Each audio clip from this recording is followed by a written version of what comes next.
Yeah, I think we gonna be the. He's doing it now, and then we count to 10 again. So YouTube is there.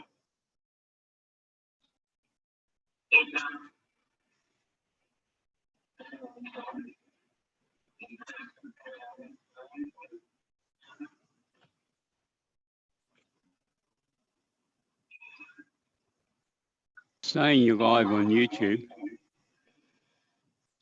Yeah, we are live on YouTube. What I have to do is just close it because I have to close it. We are live, but I have to close it because otherwise there is an echo. So, all right, we'll try that anyway.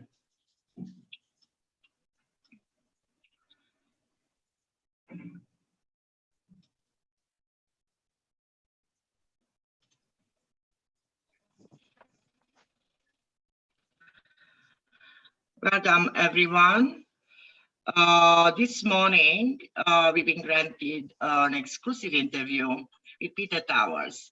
He's our favorite business advisory expert, and we appreciate his time. He normally comes with us once a month, and we're going to tackle the topic of the month, which he's doing a lot of work on. He already recorded several videos on this topic this month. And the topic is how to add value to your services.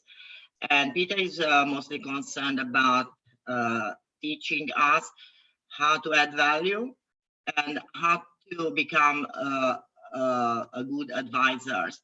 So this is for accountants exploring the advisory field of the profession. And let's learn from Peter how to do this. And thanks, Peter, for joining us this morning. We appreciate your time. Yes, good morning, Priscilla. How are you? And good morning, everyone else. I'm looking forward to our conversation about this very important issue. So we can move on. Welcome, Peter. And so you've done quite a lot of work on this topic this month. And we know that you are very passionate about this topic. So let's see how we can help other accountants who want to explore this field, the advisory field. And let's see what Peter can tell us about, should accountants be establishing a point of competitive difference and how? I think that's very important, Priscilla.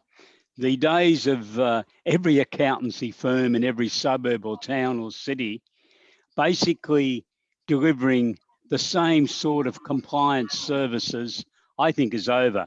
In fact, in the Commonwealth Bank's 2019 edition of the Accounting Market Pulse, they analysed what the leading firms were doing. They interviewed 40-odd firms around Australia, and they had identified that the leading firms, both very large, up near the top four, the medium-sized firms and the lower sized firms, were all embarking on creating some points of difference. Their differentiation is very important. So where does a small to medium-sized accounting firm go about establishing their points of difference? I think it's got to be in offering some business improvement services, moving beyond compliance, and also management consulting services. That's what the Commonwealth Bank's review also settles on, that's where accountants are moving, especially the accountants in the small to medium-sized firms. Now, I know that it's a big challenge because everyone I ring, and I rang 15 accountancy firms yesterday afternoon, they're all busy. But I think we also need to be aware that the market is changing. Digital disruption is at work. And in fact, the Commonwealth Bank's reports, the reports that have been contained in Accountants Daily, the reports that were published last year by the Financial Review are all predicting a real crunch in about 4.5 years' time, because there's going to be more and more work being done by computers, and accountants are going to have to offer a broader range of services to be viable businesses in the future. So I think every accountancy firm should be thinking very seriously about their points of difference and should be able to write them down and then implement those strategies.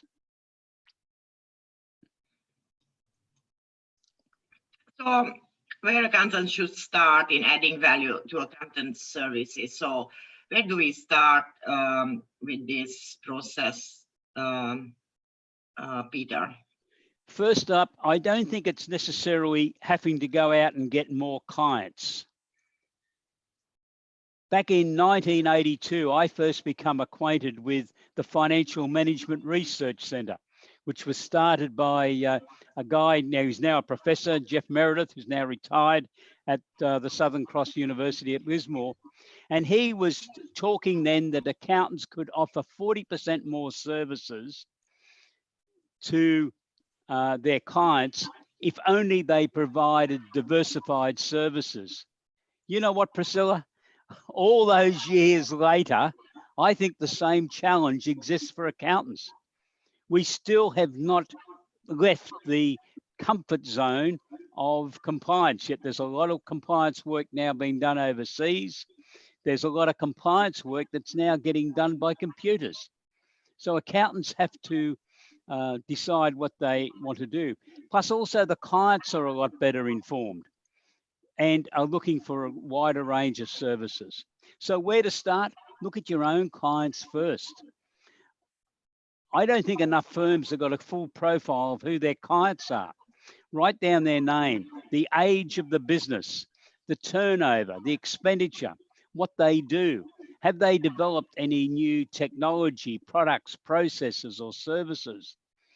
And have a look at the client and say, do they have a vision? Have they got something burning away in their stomach that they want to really achieve something, or are they just wanting to plod along? Now, the ones that only want to plod along are probably C-grade clients, in my opinion. You'll never be able to do any extra work for them. What you're really looking for is the ones who have a vision, a fire in their belly, wanting to achieve something, because they're the ones that you should be initially concentrating on working with. And then looking at who they've got. Have they got customers? Have they got fans? Have they got enough money in their business? Are they wanting to expand? And if they need money, where are they going to get it from? And that's where accountants should be acting as a virtual CFO to assist the clients to start that journey. And that can lead into interesting work for your team, but also very satisfied clients, because they'll be able to achieve something in their businesses. And for your accountancy business, you will be able to develop some new income streams. And I think that's what it's all about, helping your clients proactively run a better business is a great point of differentiation, because no matter what people have on their website, in my opinion, and I talk to hundreds of accounting firms every year, I don't think too many people are doing it. Some of them are saying they're doing it, it's on their websites, but when I query, especially the younger accountants, I get told, oh yeah, well, it's there in case someone comes and asks us about it, then we'll look at supplying it. That's not differentiating. That's not offering clients an outstanding service. Accountants need to become an expert in some of these matters, whether it's crowdsourced funding, equity raising, early stage innovation company, succession planning, having quarterly meetings. They're all specific areas that I think accountancy firms can master and then deliver services not only to their current clients. You will get some new clients because you'll get a reputation for offering those sort of value-adding services. That's right. I followed a few of your recordings this month, and I'm following you for years now, but you have a passion for this advisory field, and we want to learn from you. Yeah, well, I think it's very important because this compliance system has been very good for accountants. You know, I ran an accountancy business for over 20 years, and I know how good tax return, and I'm not saying to anyone get out of tax, but tax as a share of your income, I imagine, is reducing because more and more is able to be done by software products, and those firms who are outsourcing to overseas, what are you doing with those spare resources? I'm surprised that people keep on telling me they're busy. There's a word called delegation.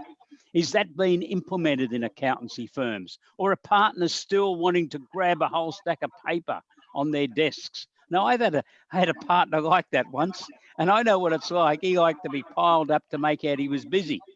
But that's not what should be happening in 2019-20.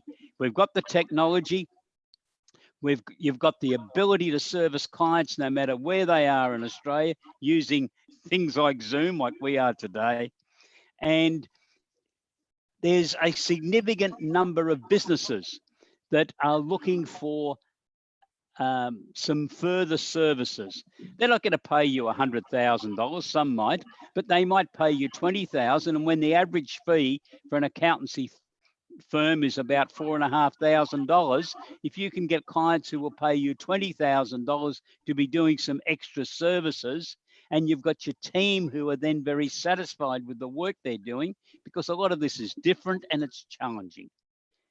I think you'll have a happy team, you'll have very happy clients, and the partners should be happy also because you will be earning fees from a diversified range. Exactly what Deloitte identified when they produced their reports 6 or 7 years ago now, looking at digital disruption. Their answer to digital disruption for small and medium-sized accountants was start earning diversified income, create new income streams. But unfortunately, Priscilla, I don't think too many accountancy firms are doing it. Some are, perhaps 10% of the accountancy firms are doing it. But what's wrong with the other 90%? What are they doing? Yeah, as you said, getting busy, they are busy by being busy, but I think what you're trying to say is to stop, step back, have a strategy meeting with clients, ask them their goals and stuff like that. That's where you can identify areas where you can save them money. So while you're charging, as you said, the advisory fees at 20,000, you might have saved them 100,000 by that time. That's right. Just by planning and strategizing their operations, you know. So it is a lot. It goes both ways. So what? So do you think that is something we can do straight away, like immediately? Yeah, I've thought a lot about this, and I am very much guided. The new packages that we're going to be producing in the new year are all going to be built around the concept of scaling up. I don't know whether you can see that, but that's the book by Verne Harnish. And just lift next to you. Yeah, Scaling Up. Scaling Up by Verne Harnish. I think it should be recommended reading for all accountants to read it and try to come to grips with how you can work with your clients. Now, someone said to me the other day, it's for big business. I think it's for businesses that are aspiring to grow. Some will end up very big businesses. It's been written by an American professor, and the Americans tend to look at the world or their corporations as a lot bigger than what we do in Australia. But the principles are the same. You can utilize this material right at the very beginning of a business's growth. And that's what we're going to be doing. Now, one of the key items that comes out of this book that's really been promoted in Australia by Andrew Geddes, who was one of the founders of, with Jeff Meredith, who I talked about earlier at the Financial Management Research Centre at the University of New England, is that one of the first things an accountancy firm could do is say to the client, we are interested in working with you to have a quarterly business review meeting. And we've talked a lot about this of late because there was a a letter to Accountants Daily on the 20th of April this year by a disgruntled client who wrote and said, I want you to help me run a better business. And the key suggestion that gentleman made was, let's have a quarterly business review meeting. And if it goes for 2, 3 or 4 hours, you just factor that cost into the fee estimate. But what that particular client was looking for was a 2 to 4 hour period of being able to talk about all things about his business and virtually no taxation. His comment was, tax doesn't turn me on.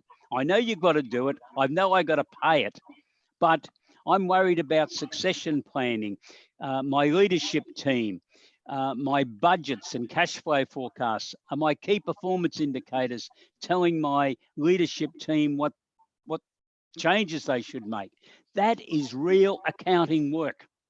And that's what I think firms can do. So for those of your listeners today and viewers, Priscilla,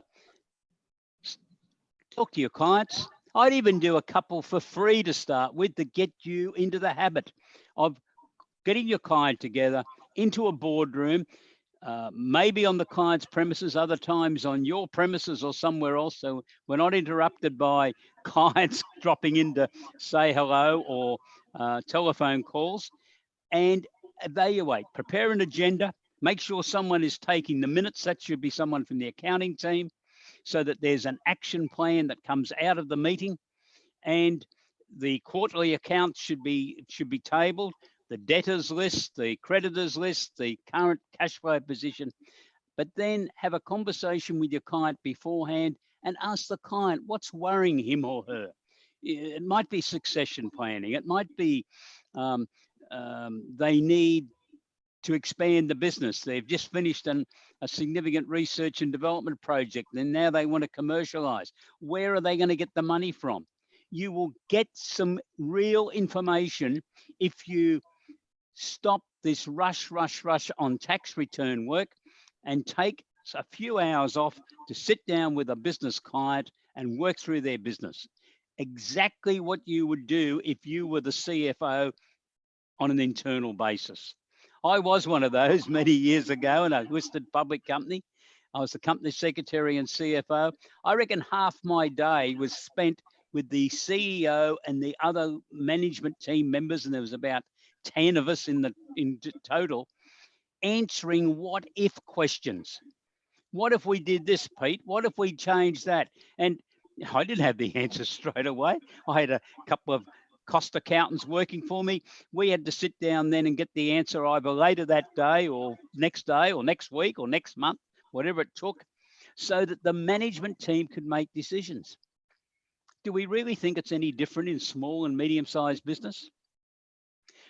Surely, and I know they do, the people who are running the small businesses and medium-sized enterprises, most of our viewers' clients, they have the same problems and worries and 3 a.m. wake-ups that CEOs of listed public companies do. In fact, I probably believe they have more, because they haven't got 10 internal experts on everything from marketing, sales, production, buying, accounting to turn to.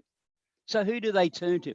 Having this quarterly meeting, or preferably monthly meeting, if your client will wear that cost, but I'd start on quarterly, is a way to start having that sort of dialogue, that conversation. I don't think too many accountants really understand what's driving their clients at times. They're just a number for a tax return. Now, I'm being a little bit unfair, I know, for some of our viewers, but on an overall basis, I'm concerned at times to find out when I'm working as a consultant with an accounting firm, dealing with a client, that the accountant has never been to the client's premises. And I say, how do you know what they're doing if you've never been to their premises, if you've never seen where they're working? So I think there's a lot of work that accountants can do there. And I'll guarantee you that will differentiate you in the marketplace, because clients talk. They go to the golf club, the bowls club, their local pub or their church or wherever they mix with other people at the footy, and they talk. and they say, geez, my accountant, we're having these meetings once a quarter, and they last for 2 or 3 hours, and I get a bill and my fee's going up, but I can see some real value. It is helping me run a better business. I think that's the challenge for accountants, Priscilla. Yes, and as you said, if we're not doing it, who's going to do it? Well, It others is not will. us. There are other consultants. I think accountants should be the best placed, the best trained, the best equipped to do this role. But there's plenty of consultants in the telephone directories and on the internet these days. There are other people. We should get concerned about the client itself, and consultants from outside, they might not know the situation. We still have to do profit and loss and budget forecasting for the consultants anyway. Yes. You know, how come the consultants can't read it better than we do? Isn't it? Yes. So, and that's why I'm so enthusiastic about trying to get accountants to really own this space, not say to me, oh, well, we're too busy doing tax, but we'll have a look at that when we've got nothing else to do.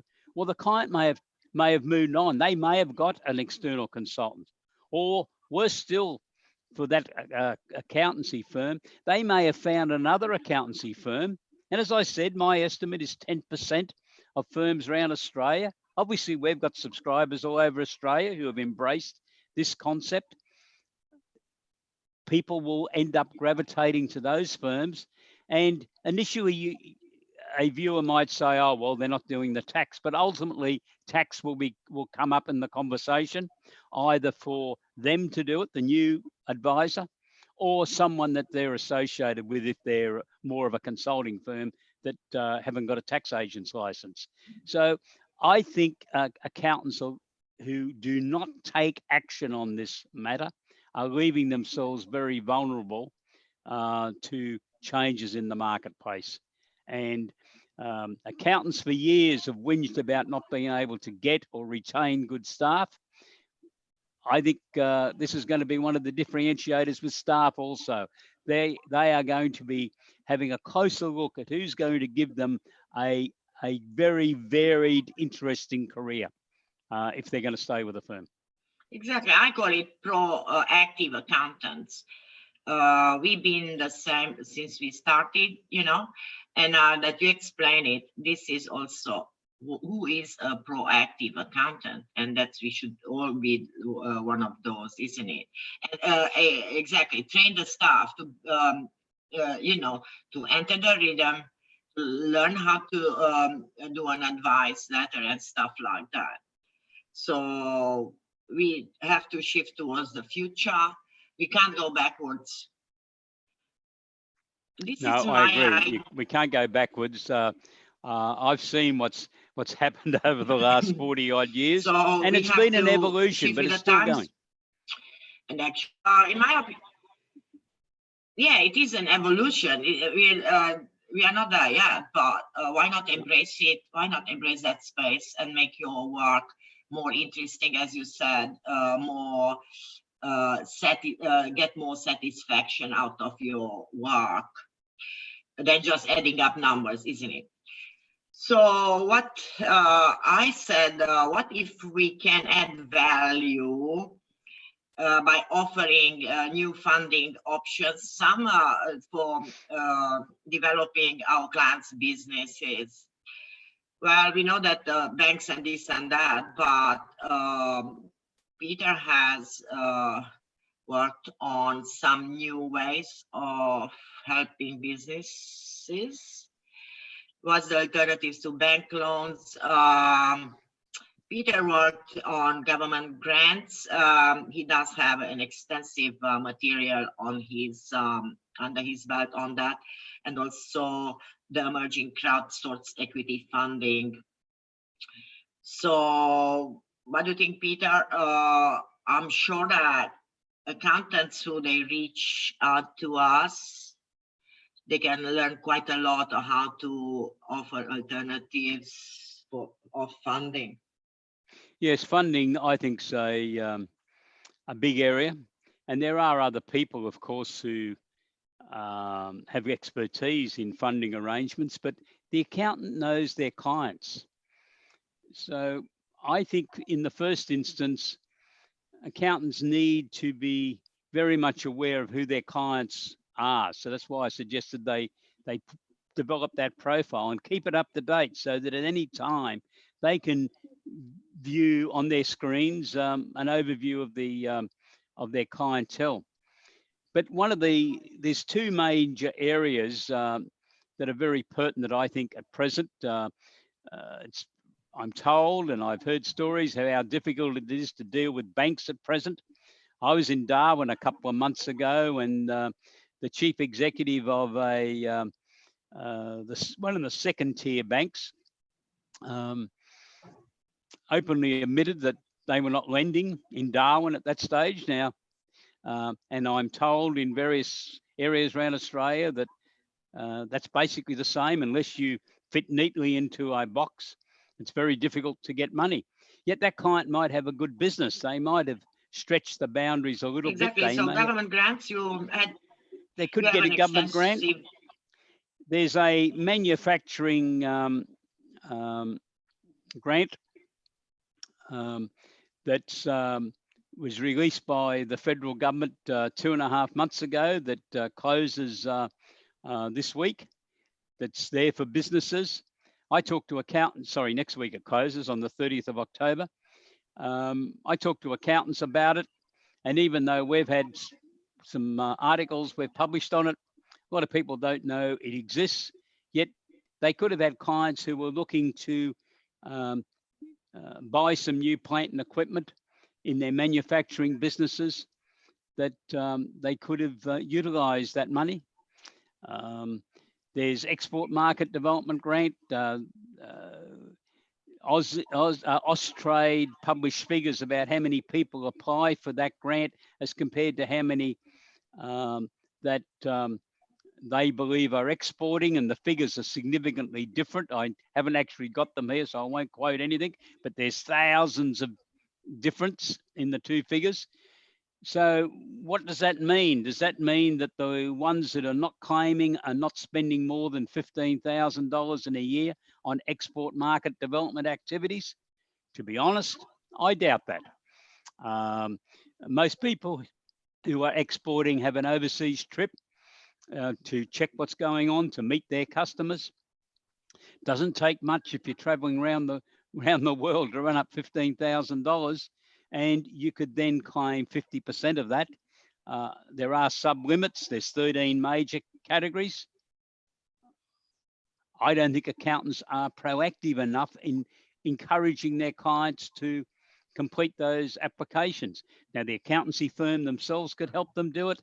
And there are some specialist consultants who are, in fact, are licensed to Austrade, who can assist in the preparation of those applications. But there is work that accountants could do, but if they don't want to do it, at least encourage your clients to be aware of it and go ahead and get it, because it's getting money back from a pool of money. Now, I know the total allocation of $250 million gets spent every year. And for the last couple of years, the maximum amount, instead of being $150,000, has been reduced to around $135,000. I've had accountants make that as an excuse to me as to why they're not going to encourage their clients to put it in. Now, to be honest, I've laughed at them and said, you're going to be joking. It's still $135,000, and your client has to have spent double that to basically get that amount. And the more people, if they're legitimately able to claim it, the more that do so, the greater the pressure is then on the government to increase the 250 million. Only a few years ago, it was 200 million. It's now 250 million. It will go up if people who are legitimately exporting apply. And also, please remember that if you're acting for clients in Australia who are providing services to tourists coming into Australia, inbound tourists, that is export market development potential claim. So the business cards you've had printed in Mandarin or Japanese or German, the advertising you've done in those overseas countries, all that, the work, the traveling that someone's gone over there as an ambassador to encourage tourists to come to your hotel or to your particular activity, whether it's whitewater rafting, barrier reef diving, fishing charters, or going to the snow, or going to Tasmania. It doesn't matter if it's activities involved with international tourists. That is part of the Export Market Development Grant. The other big area, though, is for young companies, and I mentioned this earlier, who have developed new products, processes, or services. You can get them into a status of being an early stage innovation company. There's no direct benefit to your client, but they are now a far more attractive proposition to potential investors because, and that's why the government introduced that legislation. Yet I reckon we could talk to a few hundred accountants today and find out that no one knows what we're talking about. And I know every firm will not have clients that fit those categories, but I think there needs to be an awareness of this and an understanding of what's then got to be done to get that client through the process. And like most things in life, there are some challenges. Yes. You've got to deal with the tax office, but accountants are used to dealing with the tax office every day of the week. So what's another different activity? So have a look at it, please. If you've got clients who are under 3 years of age, who have developed new products, processes, or services, early stage innovation company status could well get them investors because the investors get a tax break and potentially avoid capital gains tax on that investment. So it's worthwhile talking to your clients who are interested in investing also, self-managed superannuation fund trustees, and some clients who have got some spare money looking to invest it. The other big area, though, is crowdsourced funding equity raising. We had the first anniversary of crowdsourced funding equity raising for private companies. It was on Saturday, the 19th of October, and we are running a special webinar on Tuesday, the 29th of October at 11:30 AEST, if I can put that plug in. Thanks, Priscilla. And it's free. And we're going to look at what's happened in crowdsourced funding equity raising for private companies in the last 12 months, and then talk to some experts, some of the intermediaries and some of the companies who have raised capital as to what do they think is going to happen in the next 12 months. I think it's going to increase substantially because some people are starting to wake up that this is a way to finance their businesses. But it really needs accountants to be very conscious of this and talking to their clients about it, especially when a clients may have had a bit of problem with the banks. Admittedly, I'll put a caveat on this. There's got to be a vision in the business. There's got to be someone and with a strong leadership team who's got a real fire burning in their stomach that they want to achieve something, and they've got to have a reasonable business. Otherwise, investors won't invest with them. But from an accountancy firm, it's very interesting work, and there's normally a significant amount of work that's got to get done because they'll need business plans, budgets, cash flows, and the crowdsourced funding offer document, which is the de facto prospectus. So I think there's plenty of work that accountants can do there. Thanks for teaching us, Peter. And I said where accountants can find the support they need. We always stressing it out. Your work is extensive in helping accountants, helping themselves to tools you developed over the years I've ever met.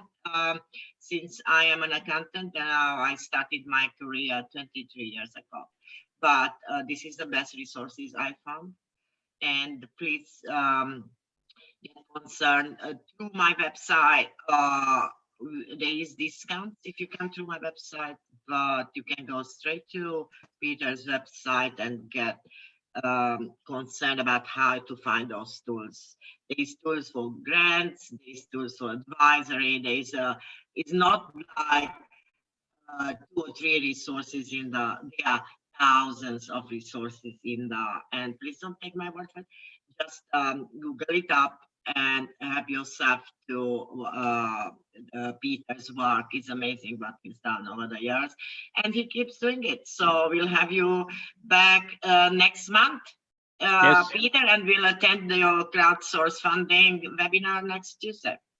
Yes, crowdsource funding, equity raising. Let's look at what's happened in the last 12 months for private companies, and then look at going forward. And we're going to have dissected the companies that have already raised capital into their industry groups or types of businesses, because that's a bit of a lead as to where you might be able to find some of your clients. But I'm working now with 3 businesses who are everyday businesses. One's a startup, but run by experienced people. The others are businesses as such. And I think they can also raise crowdsource funding, equity raising, as long as they've got some good customers and got a good history and have got a story to tell as to why they need to raise capital. What are they going to do with it? They've got to be able to excite the investors. The 73% of the funds that have been invested in crowdsource funding have come from retail investors.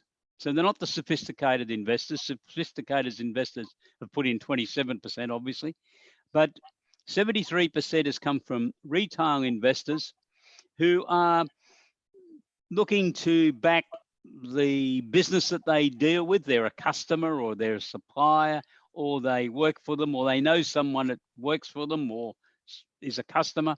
So it's a giant network.